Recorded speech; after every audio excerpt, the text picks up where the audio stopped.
Coming up, groundbreaking legislation is passed in the Senate. And 2022 Spotify Wrapped is finally here. See how popular your favorite artist was this year. The FTC Soundcheck starts now.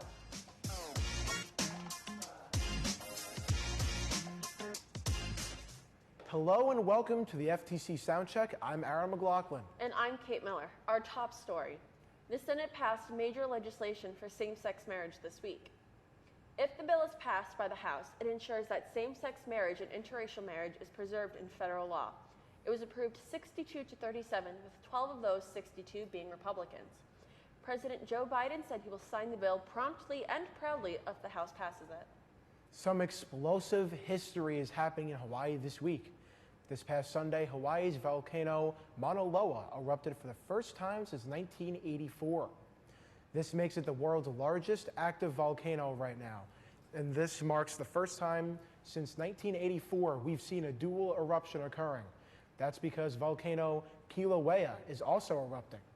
While not currently a threat, the lava flow from Mauna Loa is slowly moving near Saddle Road, the island's major and most direct road connecting between the east and west side of the island. Long Island Railroad commuters may have to pay more to take the train in the near future. Each train may have fewer cars than we're used to as well. According to New York State Comptroller Tom DiNapoli, the MTA would need to increase the fare by 28% just to return to what it was before the pandemic. If you travel to the city a lot, you may like this news. It should be a lot easier to get to Grand Central soon from the Long Island Railroad. Mark Gamble reports. Long Island train riders have been waiting a long time for this one. Following repeated delays, the Metropolitan Transportation Authority's new train line to the east side of Midtown is supposedly on track to open this month. Chairman Jeno Lieber talked about it during this week's MTA board meeting. There are people literally working 24/7 to get it done by the end of the year, especially commissioning and finalizing all of those complex building and safety systems. I was down there yesterday, I was down there on Friday, and it literally is a 24/7 operation. On Monday, the Federal Railroad Administration announced that it approved the project, subsequently named Grand Central Madison, which will connect Long Island Railroad to a new station near Grand Central Terminal, providing direct LIRR service into a new concourse below the established transit hub. Five Towns College students shared their thoughts on GCM finally getting done. I think it's pretty good. If you live in Grand Central, man, I think it's perfect for you. If you don't have a whip, just take that train, man. I think that adding a train straight to Grand Central is really easy for commuter travel. There's no need for transferring trains, and it will eliminate any possibility of getting lost or any type of situation like that. According to MTA officials, this $11 billion project will increase service by 41% across LIRR, adding about 274 trains every weekday. A new schedule for trains is expected to be released soon. I'm Mark Gamble, reporting. You may need your umbrellas and raincoats this weekend and beyond. Here's James Miller with the forecast. Today will be sunny with a high around 50 degrees, but that won't last. Saturday, we'll see an 80% chance of rain with highs in the upper 50s. Sunday, sunny with highs in the mid-40s, and Monday, sunny during the day, but a 40% chance of rain at night. Tuesday, 40% chance of rain again with highs in the lower 50s. It is currently 43 degrees in Dix Hills. Back to you guys. The finale of Stage was held last night in the PAC here at Five Towns College. And while it was sad to see it end, the show was surely an exciting one. 4 finalists performed and different genres were played all throughout the night. Most of the acts had the audience out of their seats.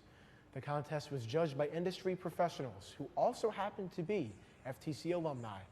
Kiki Corona says she was excited to be back at FTC and glad to see such talented students performing. It was a huge honor the minute I was asked to be a judge. I immediately said yes because I've been in the same position and I know how much it means to everyone who goes here, so I couldn't turn down the opportunity. So it was a surreal moment for me and a proud moment to be back. Congratulations to Ariana Velez and her band for winning last night, and we can't wait to see what happens next year. The holiday season is in full swing and all of Long Island is getting ready. Stores are welcoming their Santa Clauses and towns are starting to put up their Christmas trees and offer tree lightings. Students around Five Towns have even been seen putting up some decorations, and even our very own radio station has been given a holiday makeover. Although stage has come to a close, that doesn't mean the fun has stopped here at Five Towns College. Here's James Miller with an update. Thanks, guys.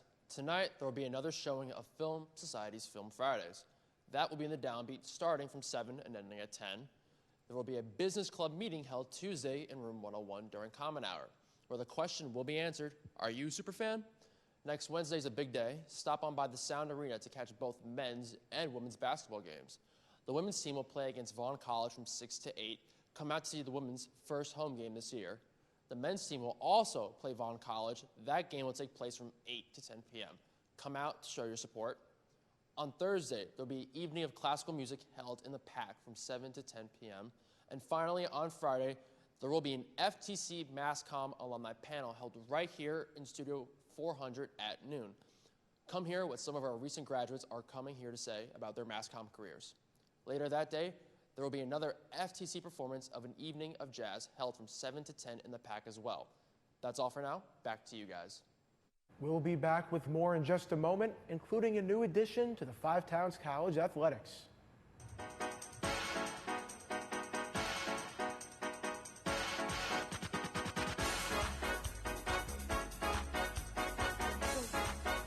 WFTU Radio, the sound of Five Towns College. What?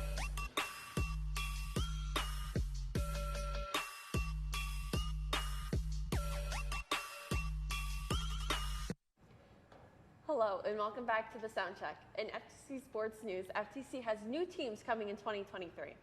Last week, FTC Athletic Director announced that men's and women's lacrosse are coming to Five Towns. The addition brings the number of teams at the school to 10. In a statement on the FTC Athletics page, Matt Gercio said lacrosse remains Long Island's game. The Five Towns men's basketball team took on SUNY Purchase last night. The game was held at the Sound Arena right here on campus with many students and family in the stands to support the team. The Sound seemed to set the pace with 3 players standing out in particular. Jan-Philippe Yagelski scored 19 points. Tyler Bond had 20, and Damani Merritt scored 21 points, the most out of any player in the game. However, it wasn't enough. The Sound lost 83-72. From FTC Sports to the pros, the FIFA World Cup is underway, and the United States has moved on to the round of 16. A goal from United States star Christian Pulisic was the driving force behind their 1-0 win over Iran on Tuesday. The USA plays tomorrow morning at 10 a.m. against the Netherlands. A woman is currently suing the cheese brand Velveeta for false and misleading instructions. The woman, Amanda Ramirez, has filed a $5 million class action lawsuit against the Kraft Heinz food company and its product Velveeta cheese and shells. She alleges it takes longer to prepare the food than the 3.5 minutes advertised. Kraft Heinz has dismissed this lawsuit and has publicly stated it is frivolous. On-screen sisters Candace Cameron Bure and Jodie Sweetin are in a Full House family feud. Candace Cameron Bure dropped the Hallmark Channel and went to the Great American Family Channel as a chief executive officer. In a recent statement, Bure said she wants to keep traditional marriage at the core in her films. Jodie Sweetin criticized Bure for not wanting to portray same-sex marriage at her new network. Bure then unfollowed her former co-star on Instagram. Get ready to jump for joy or gold coins, depending on if you're a Nintendo fan. Nintendo and Illumination, the studio that brought us Despicable Me, revealed their upcoming release of the Super Mario Bros. Movie. The film follows the story of Mario and his friends preparing to defend themselves against the invasion of Bowser and his Koopa Troop army. The cast includes a star-studded lineup featuring Chris Pratt as Mario, Jack Black as Bowser, Anya Taylor-Joy as Princess Peach, and many more. The film is set to release in April. What type of music did you listen to this year? Spotify's 2022 Wrapped is here. This is where Spotify users' year is recapped by the app, which tells them the artists and songs they listen to the most. This year, Bad Bunny was the most globally streamed artist on Spotify again, making it 3 years in a row for him. Taylor Swift, Drake, The Weeknd, and BTS all followed in that order. So, Kate, my number 1 artist was Eminem. Who was yours? Mine was actually Taylor Swift, surprisingly. That's it all for the FTC Soundcheck. I'm Kate Miller. And I'm Aaron McLaughlin. Thanks for watching.